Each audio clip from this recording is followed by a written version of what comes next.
bem com você que está aí estudando Direito Constitucional? Hoje é um tema muito legal para você, para qualquer concurso público, na verdade. Hoje nós vamos falar de direitos fundamentais, mas dentre os direitos fundamentais, vamos falar a respeito dos direitos individuais. Então, os direitos individuais e coletivos, aqueles previstos no artigo 5º da Constituição Federal. Então, a gente já viu, aí você já deve ter estudado o direito à vida, o direito à igualdade, e hoje nós vamos iniciar a abordagem do direito à liberdade. O direito à liberdade é um dos direitos mais importantes desde a essência, desde a origem da civilização humana. Um dos direitos mais procurados é o direito de você ser livre. E essa liberdade, ela foi consagrada, claro, na nossa Constituição. Então a gente pode resgatar um pouquinho, lembrando que a liberdade é um dos primeiros direitos. Portanto, liberdade aqui são direitos de primeira geração, aqueles direitos inerentes à própria essência do ser humano. Fácil isso, né? Agora, quais são os direitos relacionados à liberdade previstos na nossa Constituição? São vários, eu tenho um monte de direitos relacionados à liberdade. O meu compromisso contigo é de passar aqueles principais, aqueles que sempre estão em prova, mas o seu compromisso comigo também é ler todos os 78 incisos do artigo 5º da Constituição, ok? Então vamos para o primeiro desmembramento da ideia de liberdade aqui prevista na nossa Constituição. O primeiro que eu destaquei aqui é a liberdade de ação. A liberdade de ação, na verdade, ela se resume à ideia de legalidade. E isso está previsto na Constituição da seguinte forma: ninguém é obrigado a fazer ou deixar de fazer alguma coisa, senão em virtude de lei. Quando a Constituição nos diz isso, ela traz uma regra bem importante, que todo mundo é livre, então as pessoas são livres para fazer aquilo que lhe vem à cabeça. Contudo, ela vai estar limitada nesse seu exercício àquilo que a lei estabelecer. Então eu particular, posso fazer tudo aquilo que a lei não me proíba. Então aquilo que não é proibido, para mim, é permitido. Só que o que é importante a gente destacar é que essa ideia de legalidade, de eu ser obrigado a fazer alguma coisa apenas se a lei estabelecer isso, essa é a legalidade voltada para o particular, para mim e para você. Não é uma legalidade que se aplica ao poder público, e essa é a principal diferença que você precisa gravar. A legalidade prevista nesse inciso da Constituição que eu mencionei é a legalidade aplicável ao particular, que ninguém é obrigado a fazer ou deixar de fazer alguma coisa, senão em decorrência de uma lei, de uma previsão formal. Agora, para o poder público, para a administração pública, por exemplo, como que funciona essa regra? É diferente. Para a administração pública, para o poder público, eles só podem fazer aquilo que a lei autoriza, aquilo que a lei permite, tá? Então, nossa primeira regrinha de legalidade aqui é a legalidade voltada para o particular, ok? Então a legalidade do artigo 5º é voltada para o particular. A do poder público vai estar lá no artigo 37 da Constituição Federal, ok?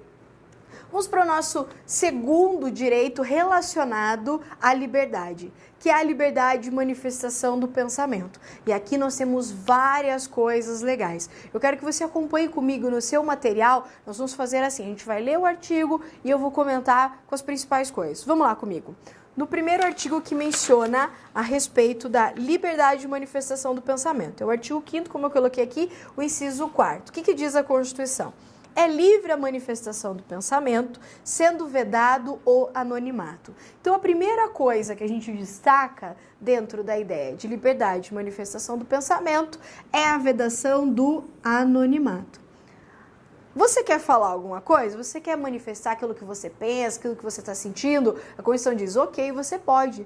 Agora, o que você não pode é fazer isso em sigilo. Você não pode fazer isso de forma secreta. Você tem que dar a sua cara, é ou não é? Ficar de indiretinha, no Facebook, essas coisas, né? Tem que dizer o que você está falando. Quer falar, fala. Mas pelo menos você tem que dar a sua cara. Por isso que nas principais manifestações populares que nós observamos no Brasil, qual foi a principal discussão? É que não se permitia o uso de máscara. Por que não pode? Aqueles anônimos que usavam máscara. Aquilo não pode, porque a própria Constituição estabelece que a liberdade de manifestação do pensamento deve estar sendo proibido o anonimato. Principal importância disso, da vedação do anonimato, é que eu posso, se a pessoa não estiver de forma anônima, apurar responsabilidades. Por isso, a principal decorrência desse artigo aqui, ó, é o que está no inciso seguinte. Me acompanha lá. O que diz lá o artigo 5º, inciso 5º? é assegurado o direito de resposta proporcional ao agravo, além da indenização por dano material, moral ou à imagem. Então, quais são os tipos de danos previstos? Dano material, o dano de natureza moral e o dano à imagem. Então, funciona da seguinte forma. Você quer manifestar o seu pensamento? Maravilha, a Constituição está aqui te dizendo, vai fundo, mas você não pode fazer isso de forma anônima. Por quê? Porque eu preciso apurar responsabilidades caso no exercício dessa sua liberdade de manifestação do pensamento você extrapole. Lembra que nenhum direito fundamental, nenhum direito constitucional aqui ele é absoluto. Tudo tem um limite. E sabe aquilo que a mãe da gente, a avó da gente, a bisavó da gente sempre falava assim, ó, o teu direito termina onde começa o direito do outro? É exatamente essa regra. Quando, na minha liberdade de manifestação do pensamento, eu violo o direito do meu próximo, eu tenho que responder por isso. Por isso, a manifestação não pode ser de forma anônima, para se apurar responsabilidades. Qual é a primeira regra? O direito de resposta. Então, a pessoa que for ofendida pela manifestação do pensamento, ela tem o direito de responder. Responder de que forma? Proporcional ao agravo. O que quer dizer o agravo aqui? A agressão. Então, proporcionalmente à agressão que foi sofrida, ela tem o direito de responder. E ainda, ela pode cumular, somar ao direito de resposta uma indenização. Por quais tipos de dano? Pelo dano material, pelo dano moral ou ainda pelo dano à sua imagem. Eu vou fazer uma breve distinção entre o dano material, moral ou à imagem para você compreender. O dano material é aquele dano gerado na tua esfera econômica. Aquilo que te representa uma perda financeira, um prejuízo econômico em virtude daquela agressão. O dano moral, ele não é assim. O dano moral, ele decorre de uma violação à tua pessoa, mas que isso gera para você uma dor, um sofrimento, uma angústia. Não é qualquer aborrecimentinho, não. Ai, fiquei meio aborrecida. Não, isso aí não dá dano moral. Você tem que ter sofrido muito em virtude de uma determinada agressão. Aí a gente pode falar em indenização pelo dano moral. Então veja, é o sofrimento da pessoa. Aí nós falamos em dano moral. E para distinguir em relação ao dano à imagem, o dano à imagem seria o dano que as pessoas passaram, como as pessoas passaram a ver a sua imagem, como que você ficou diante das outras pessoas em virtude de uma determinada agressão. Aqui eu vou dar um exemplo que acontece muito nos dias de hoje. Hoje em dia, não é, meu querido? Você vai entender do que eu tô falando. Hoje em dia tá muito moderno um negócio chamado nudes. Já ouviu falar nos nudes? O que é os nudes, para você que não tá aí tão familiarizado? São as fotinhas meio sensual aí que rola a pessoa pelada. E daí o que acontece? Imagine a seguinte situação, o que é muito, muito comum. E inclusive eu dei esse exemplo em sala e caiu numa prova, por isso que eu vou repetir ele aqui. Imagine a seguinte situação, uma menina nova, né? Pode acontecer o contrário, mas não é tão comum, tá? Imagina uma menina novinha, o seu primeiro namorado, né? Um namoradinho, coisinha querida, bonitinho. Aí a menina, ai, que lindo e tal. Aí ele fala, esse é o amor da minha vida. E ela, claro, ela o quê? Ela acredita, porque ela tá iludida ali naquele amor jovial. Aí o que acontece? O menino fala pra ela assim, ai, amor, já que a gente vai ficar sem se ver um tempinho, ou qualquer outra coisa do gênero, você podia mandar umas fotinhas, assim, pra eu lembrar de você, tipo uma Playboy gratuito que ele tá querendo, você tá entendendo o que eu tô dizendo, você tá pegando. Aí ele pede as fotinhas, a menina, ai, amor, será? Ah, não, e ela fica meio receosa. Aí sempre tem uma amiga quenga, sempre tem uma amiga que fala assim, ai, amiga, se você não mandar, ele vai achar de outra. Aí ela fala assim, ai, será? E daí ela fala, ai, manda, guria, manda, senão ele vai pegar outra, você vai ver no celular dele, você vai ficar arrasada. E daí aquela amiga, e ela fica, ai, será que eu mando? Será que eu não mando? Nunca fiz isso e tal. E muitas vezes a menina, tira e manda pro garoto. Ai, você é o amor da minha vida, eu te amo, você é a deusa, né? Sensacional. Isso, o namoro vai rolando, não é? Chega uma hora que esse namoro acontece o quê? Acaba. E quando acaba, meu querido, sabe o que esse garoto faz com essas fotos? Ele publica pro mundo. Ainda mais se ele tiver sido corno. Quando é corno. Porque eu falo, não basta ser corno, tem que contar pra todo mundo, né, não é? Ser corno sozinho não tem graça, você tem que divulgar pra galera. E daí esse menino, imagina que a menina meteu a guampa nele, o amor não era tão lindo assim. E daí ele ficou sabendo, fica puto e divulga pra todos os grupos do seu WhatsApp aquelas fotos. Puta, acabou com a vida da menina. Imagine que ela tem um estágio, um emprego promissor para a carreira dela, e daí, assim, você sabe que todo mundo vê fotinho no WhatsApp. Você não sabia disso? Todo mundo vê fotinho no WhatsApp. Inclusive aquele seu namorado aí, aquele seu amigo, seu pai. Ai, gente, o pai da gente vê foto no WhatsApp. O pai da gente vê foto no WhatsApp, você sabia disso? É, eles veem. Aí o que acontece? Chega pro chefe dessa menina a foto da menina. O que ele faz? Se não for assediar ela, o que é bem normal, ele ainda vai fazer o quê? Vai demitir ela. Aí ela perdeu o seu emprego. Aí ela vai pra casa arrasada, perdeu o emprego, ficou sabendo da questão das fotos. E chega em casa, quem ela encontra em casa? Muitas vezes um pai ou uma mãe puta da cara, com aquilo que aconteceu, vai de castigo, corta tudo. O que acontece de verdade, assim, isso são casos reais, acaba a vida da menina, acaba. E a menina, por ela ser muito novinha, muitas vezes, o que acontece? Ela leva isso tão a sério, que existem já casos relatados de suicídio, de violação à sua própria integridade e coisas assim. Aí ela vai pra escola, ela tem que ir pra escola, é uma menina nova, ela vai pra escola e aquela amiga Kenga dela, sabe? Aquela... O que ela faz? Não olha mais na cara. Nossa, que vagabunda. Você vê foto rolando no grupo da WhatsApp. E daí não quer mais saber e a coitada fica sozinha. Fica sozinha, fica lá passando por uma situação terrível. E na verdade, assim, professora, ela fez certo de mandar as fotos. Não é da conta de ninguém se ela deveria. O que não deveria ter sido é divulgado. Daí o que acontece? Eu pergunto pra você, essa menina sofreu um dano de natureza material nesse caso? Claro que sim, ela não é. Ela vai ter direito a uma indenização? Com certeza. Ela sofreu um dano na sua esfera moral? Com certeza. Como eu falei, muitas meninas cometem até suicídio em virtude de coisas assim. Ela teve um prejuízo à sua imagem, como as pessoas passaram a ver ela? Com certeza. Ela pode acumular todos esses danos? Pode acumular todos esses danos, tá? Então, é isso que significa esse direito de resposta aqui, poder responder tanto na esfera civil, isso aqui é importante, já vi em prova, a resposta pode ser tanto na esfera civil, administrativa ou penal. O direito de resposta. E as indenizações aqui. Outro exemplo de direito de resposta muito comum ocorre em época eleitoral. Um determinado candidato, na sua propaganda eleitoral, fala mal de outro candidato e ele pede o direito de resposta. Ele tem esse direito, claro, assegurado pela Constituição, proporcional ao agravo. Então, por exemplo, se o cara ficou falando lá 30 segundos na propaganda eleitoral mal dele, ele vai ter um direito de resposta lá de 30 segundos. Um exemplo aqui para você entender como que funciona isso, ok? Tudo isso aqui, você tem que associar essa liberdade de manifestação do pensamento a um dos fundamentos da República Federativa do Brasil, que é o pluralismo político. Então, olha lá, a liberdade de manifestação do pensamento, ela decorre de um dos fundamentos da República, que é o pluralismo político. Ok até aqui? Beleza.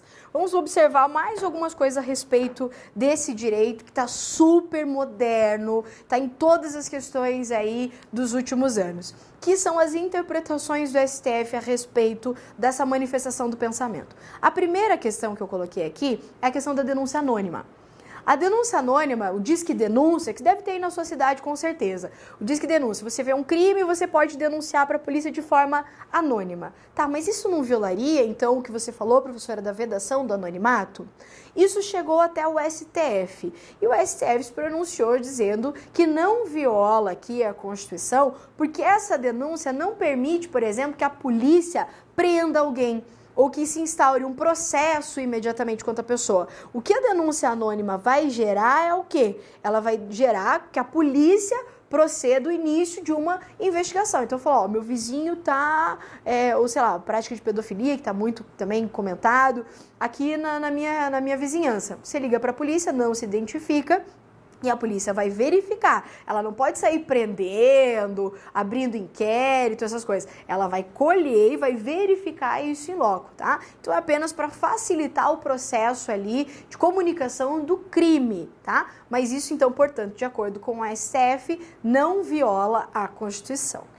Outro caso também que a gente tem que mencionar é a questão do STF ter declarado inconstitucional a exigência do diploma de jornalista. Por quê? Porque ele entendeu que haveria aqui o exercício da liberdade de manifestação do pensamento. Então, portanto, a exigência de um diploma para o jornalista violaria esse direito constitucional à livre manifestação do pensamento. Discussões, bate-bocas aí a respeito do tema tem aos montes. O fato é que para sua prova, hoje é inconstitucional a exigência do diploma de jornalista com fundamento na liberdade de manifestação do pensamento, ok? Um outro tópico bem importante, bem legal, é a questão que também está em voga aí, da Marcha da Maconha. Essa foi uma discussão abordada também no STF. O que é a Marcha da Maconha? A Marcha da Maconha foi um exercício de um dos direitos de liberdade de reunião, e eu brinco que foi uma marcha lenta, né? Uma marcha bem lenta, brincadeira, né?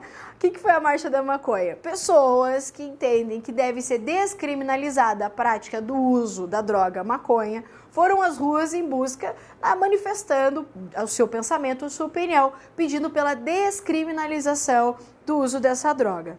O STF foi provocado, pois se entendeu que essa manifestação popular, essa marcha, seria uma incitação à prática de crime ou uma apologia ao crime. O STF se manifestou a respeito do tema e disse que não, que na verdade essa marcha seria exercício de liberdade de manifestação do pensamento. Então o que a gente tem que gravar? De acordo com o STF hoje, o pedido de descriminalização de determinadas condutas não viola a Constituição Federal, porque é exercício do direito da livre manifestação do pensamento. Outras questões, como por exemplo, discussões a respeito do aborto. Também a mulher, existem hoje divulgações na internet, principalmente nas redes sociais, daquela campanha Meu Corpo, Minhas Regras, da mulher muitas vezes indo às ruas aí dizendo que ela teria o direito de realizar o aborto. Então o aborto é crime, mas a mulher pode sair às ruas, eu posso ter uma manifestação popular pedindo a descriminalização disso? Com certeza. Isso tudo é o quê? Isso tudo é exercício do direito constitucional à livre manifestação do pensamento, ok? Vamos então para o nosso próximo direito de liberdade, que é a liberdade de consciência e de crença. Esse direito, ele está previsto lá no artigo 5º, inciso 6º, que eu vou ler com você e você vai me acompanhar aqui, que diz o seguinte: é inviolável a liberdade de consciência e de crença, sendo assegurado o livre exercício dos cultos religiosos e garantida na forma da lei a proteção aos locais de culto e às suas liturgias. Então volta para cá. Quando nós falamos aqui na liberdade de consciência e de crença, antes de mais nada, você tem que saber que o Estado brasileiro, ele é classificado como um Estado laico. Sinônimos de Estado laico: leigo ou não confessional, que significa dizer que é um Estado que não adota, não tem uma religião oficial. Então significa dizer, primeiro de tudo, que o Estado brasileiro, ele não adota uma religião oficial. Então, ele não tem essa questão da mistura entre o Estado e a Igreja, como, por exemplo, existe no Estado Vaticano, né? E vários outros estados ainda existentes no mundo. Então, aqui no Estado brasileiro, nós temos uma separação entre o Estado e a Igreja. Bom, então nós estamos falando a respeito da liberdade de crença, liberdade de consciência, falamos que existe a inviolabilidade desse direito e que a Constituição respeita não apenas o direito de você ter uma religião, de você ter uma consciência, mas o direito de você também manifestar ela e expor essa sua religiosidade. tá? E o respeito é tanto aos locais de culto quanto às suas liturgias, ou seja, todo o ritual, as roupas, tudo que envolve o exercício do direito de religião está protegido pela ideia constitucional da inviolabilidade. Lembrando então que o nosso Estado respeita isso, mas mantém a sua laicidade, essa sua distância entre Estado e Igreja. O princípio da laicidade, como eu mencionei antes, ele está previsto no artigo 19 da Constituição, no inciso 1º, caso você tenha curiosidade para dar uma olhada depois. Agora nós vamos falar de outro artigo da Constituição que também fala desse ideal de liberdade religiosa, liberdade de consciência e liberdade de crença, que é o artigo 5º, inciso 7º. Vamos ler comigo lá? Então vamos lá, no artigo 7º, o que a Constituição nos diz? É assegurada, nos termos da lei, a prestação de assistência religiosa nas entidades civis e militares de internação coletiva. Então, a Constituição diz que é assegurado uma prestação de assistência religiosa em entidades civis e militares de internação coletiva. O que são isso, professora? Posso citar aqui como exemplo: quartéis, presídios, hospitais. São exemplos aqui, ó, de entidades de internação coletiva, em que a prestação de assistência religiosa deve ser realizada. Se você já foi a algum desses lugares, hospital, talvez, né, mais fácil você ter ido, você deve ter visto que existe, às vezes, uma capela, não é? Sempre tem uma capela, um local lá, para as pessoas poderem exercer esse direito constitucional a essa sua liberdade, tá? Então, só sempre lembrar uma coisa que sempre aparece em prova, é tanto entidade civil quanto entidade militar. Costuma vir muito assim em questão, apenas em entidades civis e não em militares, ou apenas civis. Se ele estiver incompleto aqui, vai estar errado, ok? Muito bem. Ainda o mais importante, eu vou fazer até um asterisco. Até se a minha caneta roxa estivesse perto, eu vou fazer em roxo. Eu vou fazer em vermelho aqui, ó, para você lembrar bem desse artigo da Constituição, que é o artigo 5º, inciso 8º. Vamos ler lá. Ele não cai em prova, ele vem com tudo. Olha lá o que diz. Ninguém será privado de direitos por motivo de crença religiosa ou de convicção filosófica ou política. Então, qual que é a regra? Ninguém será privado de direitos por motivo de crença religiosa ou de convicção filosófica ou política. Agora, atenção. Salvo se as invocar para eximir-se de obrigação legal a todos imposta e recusar-se a cumprir prestação alternativa fixada em lei. Essa é a chamada escusa de consciência. Então, qual que é a regra? O Estado, ele não pode restringir os meus direitos caso eu alegue, para não realizar uma determinada obrigação, aquilo que eu acredito, aquilo que eu penso, a minha religião.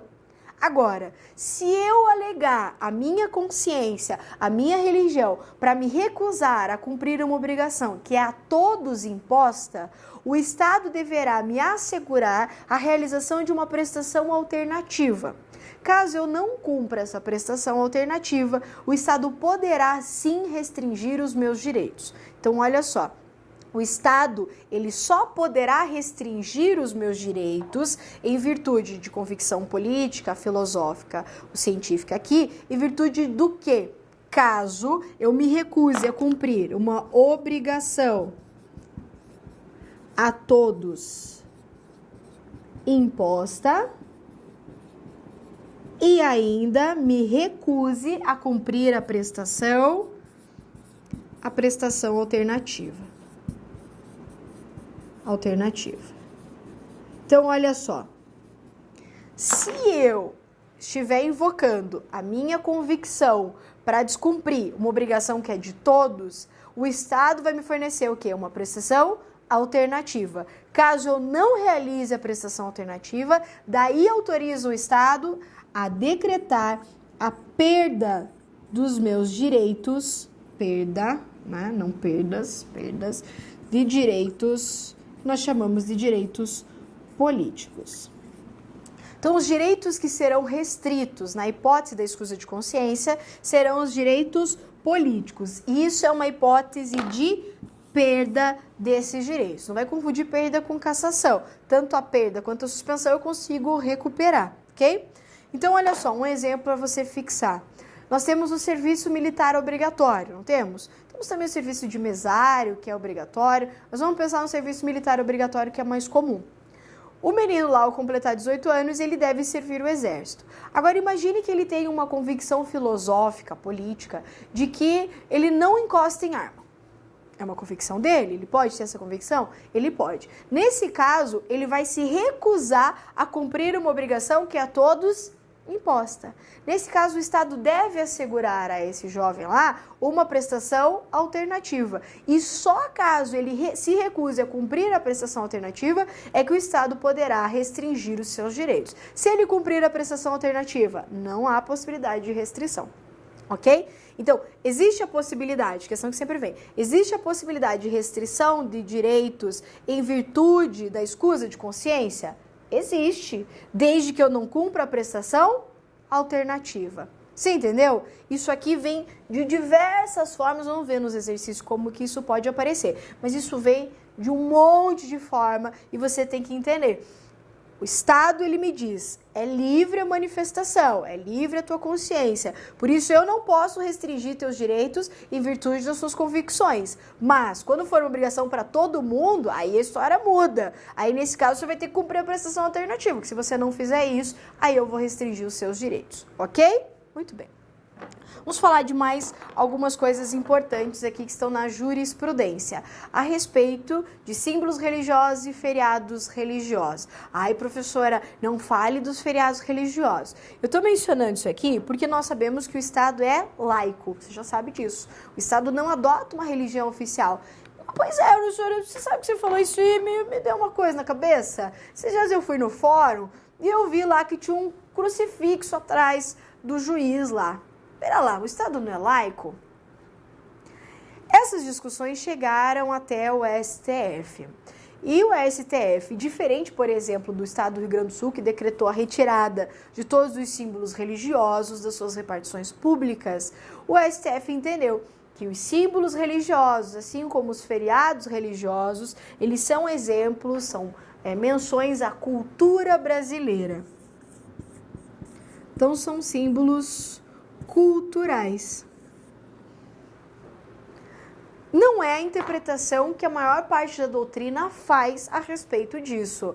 Porque, na verdade, por que a gente não se incomoda tanto com símbolos religiosos? Nós nos incomodamos tanto porque a maioria do povo brasileiro, e a sua grande maioria, são de pessoas cristãs. Aí tem milhares de diversificações, né? Mas a maioria é cristã. Então, a cruz em si, né, o símbolo da religião cristã, ele não ofende a maioria do povo brasileiro. Mas se você pegar uma pessoa que é muçulmana, um budista, ou mesmo um ateu, daqueles, né, que são mais intolerantes, ele vai olhar e vai falar, cara, isso me incomoda. Então, de certa forma, para a doutrina constitucional, o correto seria que esses símbolos seriam retirados, sim, da forma como se posicionou o Tribunal do Rio Grande do Sul. Mas para o STF, que é o que importa para você saber na sua prova aqui, eles entendem que isso significa um símbolo cultural, estaria dentro da cultura brasileira. Ou seja, reduzir o crucifixo a um enfeite qualquer que não ofenderia, então, a laicidade do Estado brasileiro. Ok? Vamos fazer, então, alguns exercícios para a gente ver como que você fixou aí a nossa aulinha de hoje. Vamos lá.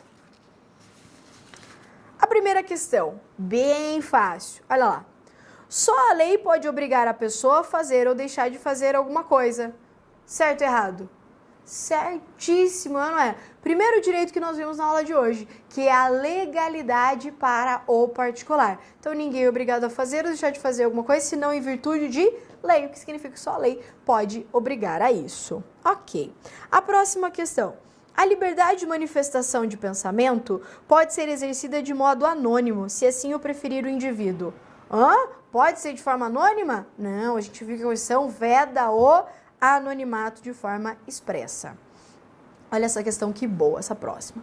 A dimensão substancial da liberdade de expressão guarda relação íntima com o pluralismo político, na medida em que abarca antes a formação da própria opinião como pressuposto para sua posterior manifestação.